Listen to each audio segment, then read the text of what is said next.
Assalamualaikum warahmatullahi wabarakatuh. Saya Nasyarbani binti Mat Saleh, wakil dari kumpulan Terenca Akal, akan memulakan pembentangan. Apakah yang dimaksudkan dengan terenca akal? Terenca akal merupakan ketidakupayaan fungsi intelek serta tingkah laku penyesuaian seperti penjagaan diri, komunikasi dan kemahiran sosial yang terhad. Selain itu, kanak-kanak yang terenca akal juga mengalami kesukaran mengawal atau menggunakan otot dalam keadaan normal. Yang seterusnya, mereka juga mengalami kerosakan otak di mana akan menyebabkan mereka mengalami masalah mudah lupa, sukar menyelesaikan masalah dan sebagainya. Tahap terenca akal terbahagi kepada 3, iaitu ringan, sederhana dan teruk. Kebiasaannya, kanak-kanak yang berada di tahap ringan dan sederhana ini mampu untuk menguruskan diri mereka dalam banyak perkara asas. Oleh itu, tidak semua kanak-kanak terenca akal tidak mampu menguruskan diri mereka sendiri. Saya Siti Khadijah binti Jurimi akan meneruskan penerangan berkaitan ciri-ciri terenca akal. Terdapat beberapa ciri-ciri terenca akal. Yang pertama ialah proses kognitif kanak-kanak terhad dan menjejaskan pencapaian dalam bidang akademik. Kanak-kanak terenca akal kebanyakannya gagal di sekolah kerana IQ mereka rendah, iaitu antara 55 atau 60 dan 85 atau 90. Seterusnya, perolehan dan penggunaan bahasa kurang tepat dari segi struktur dan kandungan. Contohnya, kemahiran membaca dan bahasa kanak-kanak lemah serta berada pada tahap yang rendah daripada mereka yang sebaya. Mereka juga mempelajari bahasa dan kemahiran dengan perlahan, tidak seperti kanak-kanak yang biasa. Yang ketiga, keupayaan fizikal dan motor kanak-kanak yang agak terhad seperti penglihatan dan pendengaran serta penggunaan motor halus. Mereka menghadapi masalah koordinasi mata dan tangan. Kanak-kanak yang mengalami masalah terenca akal ini sukar untuk mengikut arahan dan tidak berupaya untuk memilih aktiviti secara sendirian. Akhir sekali ialah ciri-ciri peribadi dan sosial, iaitu kurang daya tumpuan dan menimbulkan masalah tingkah laku. Kanak-kanak ini akan sukar untuk menumpukan perhatian. Mereka juga sukar untuk memahami konsep yang abstrak dan membuat kesimpulan. Saya, Ainul Syazwani, akan meneruskan penerangan seterusnya. Saya akan menerangkan punca-punca terenca akal. Seperti yang kita tahu, terenca akal ini bukanlah suatu penyakit yang pelik di kalangan masyarakat. Antara punca terenca akal ini ialah keadaan genetik, yang mana ia termasuk penyakit seperti sindrom Down dan sindrom X yang rapuh. Punca yang kedua pula ialah proses kelahiran yang menyebabkan kecacatan fizikal di bahagian tertentu seperti di bahagian kepala, otak dan sistem saraf tunjang. Misalnya, kecacatan tiup saraf merupakan satu kecacatan sewaktu kelahiran yang mana ia menyebabkan berlakunya kegagalan pembentukan saraf tulang belakang yang sempurna. Keadaan ini menyebabkan pembentukan cecair yang berlebihan daripada tulang belakang dan ianya akan mengakibatkan hidrosefalus, iaitu bayi akan berkepala besar. Kesannya, bayi yang lahir ini nanti akan mengalami masalah pembelajaran. Punca yang ketiga pula ialah nutrisi yang ada dalam badan ibu mengandung tidak seimbang. Apabila nutrisi di dalam badan tidak seimbang, ianya akan mengganggu kandungan ibu mengandung. Selain punca yang telah saya nyatakan tadi, ibu mengandung yang mengalami jangkitan seperti HIV atau rubella juga menjadi punca kanak-kanak atau janin dalam kandungan ibu mengandung tu mengalami kerencatan akal ini. Seterusnya, ibu mengandung yang menggunakan alkohol juga menjadi punca bayi dalam kandungan mengalami terencat akal. Selain alkohol, penggunaan dadah juga boleh menyebabkan bayi dalam kandungan tu mengalami terencat akal. Jadinya, dua penggunaan dadah dan alkohol ni sangatlah mempengaruhi kesihatan ibu mengandung kerana kesannya bayi yang dalam kandungan ibu mengandung tersebut yang akan dapat.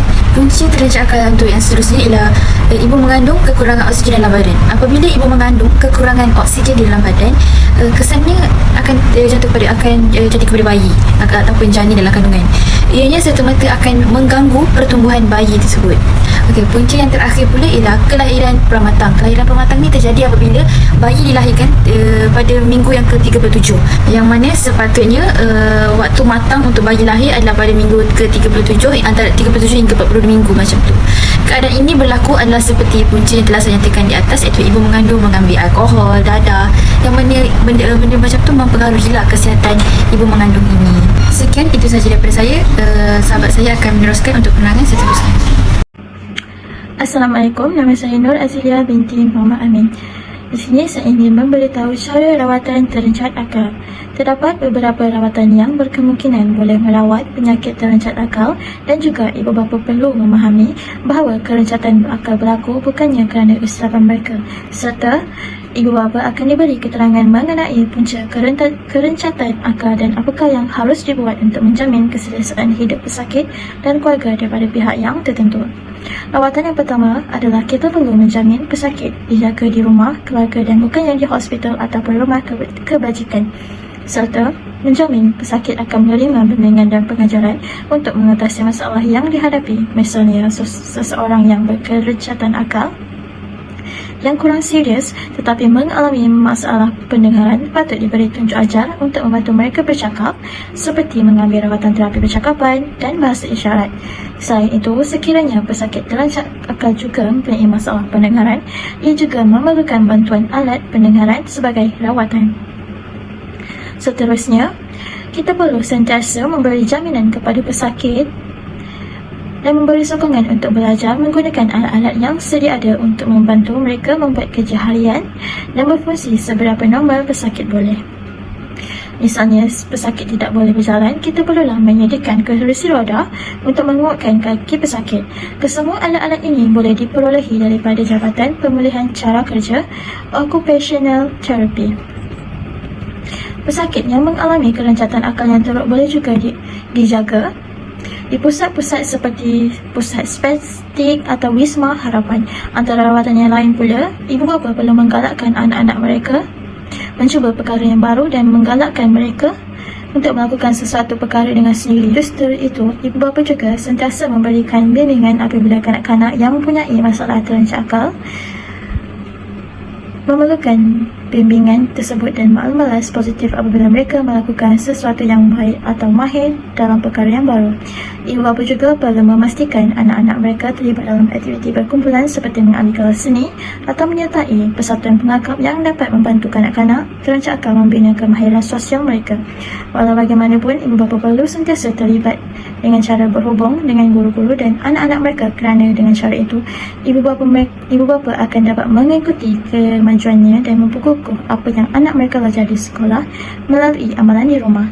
Kemudian, dengan cara mengenali ibu bapa kanak-kanak yang lain dan cacat intelek juga boleh menjadi sumber nasihat dan sokongan emosi yang bagus. Oleh itu, pihak ibu bapa juga perlu sentiasa memastikan bahawa semua masalah perubahan yang berkaitan dengan kerencatan akal pesakit diberi rawatan yang tertentu tanpa kesan sampingan. Sekian, terima kasih. Seterusnya, saya Warna Zalika binti Wan Azmani akan menerangkan mengenai fakta menarik kanak-kanak terencat akal.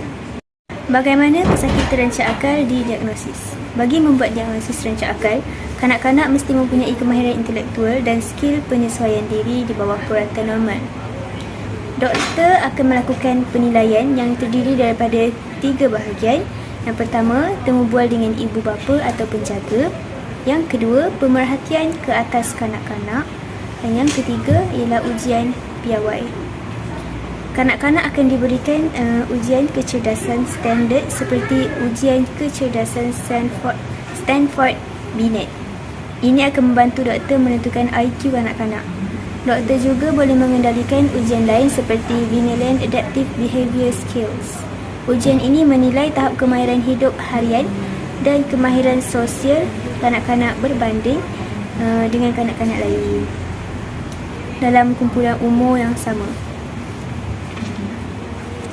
Adalah penting untuk diingatkan bahawa kanak-kanak dari pelbagai budaya dan status sosio-ekonomi boleh mendapat keputusan yang berbeza bagi ujian ini. Untuk membuat diagnosis, doktor akan mengambil kira keputusan ujian, temu ramah dengan ibu bapa dan pemerhatian ke atas kanak-kanak. Ujian makmal dan pengimejan juga boleh dilakukan. Hal ini dapat membantu doktor mengesan gangguan metabolik dan genetik serta masalah dalam struktur otak kanak-kanak. Keadaan lain seperti hilang pendengaran, gangguan pembelajaran, gangguan neurologi dan masalah emosi juga boleh melambatkan perkembangannya. Menurut Hello Doktor 2022, gangguan perkembangan kanak-kanak kerencatan akan dapat dilihat dari segi perbezaan tahap mental kanak-kanak dengan umum mereka. Lebih teruk, kerencatan akal mereka lebih rendah tahap kematangan yang ditunjukkan. Dibandingkan dengan umur mereka yang sebenar, jika umur kanak-kanak itu 10 tahun, tahap kerencatan akalnya tinggi, maka umur kanak-kanak itu seperti 8 tahun atau di bawah lagi dari usia mereka yang sebenar. Ini kerana kanak-kanak yang mempunyai masalah kerencatan akal tidak boleh berfikir belajar bersama kanak-kanak yang normal. Selain itu, jika kanak-kanak mempunyai masalah kerencatan akal yang teruk, mungkin mereka akan mengalami masalah kesihatan yang lain juga seperti sawan, kemerosotan fungsi motor, masalah penglihatan dan masalah pembelajaran. Contohnya seperti, jika kanak-kanak yang mempunyai masalah kerencatan akal, dia akan diasingkan dengan kanak-kanak yang normal yang lain, kerana dia akan mengganggu kanak-kanak lain yang sedang belajar. Kanak-kanak ini akan belajar dalam tempoh yang lama dan sukar untuk memberi tumpuan kerana kanak-kanak ini lebih gemar untuk bermain, aktif dan membuat apa sahaja tanpa menghiraukan orang sekelilingnya.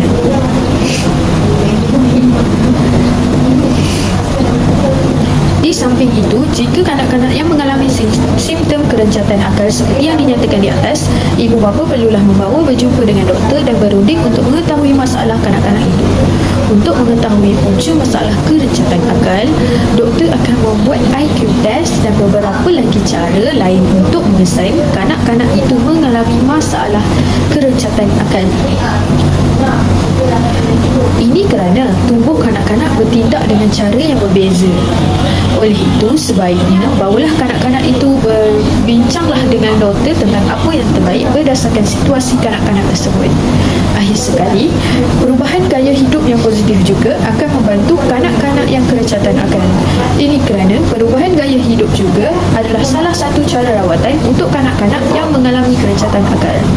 Oleh itu, ibu bapa perlulah mengubah cara hidup yang baik dan positif untuk membantu kanak-kanak itu selain mengikuti nasihat yang telah diberikan oleh doktor.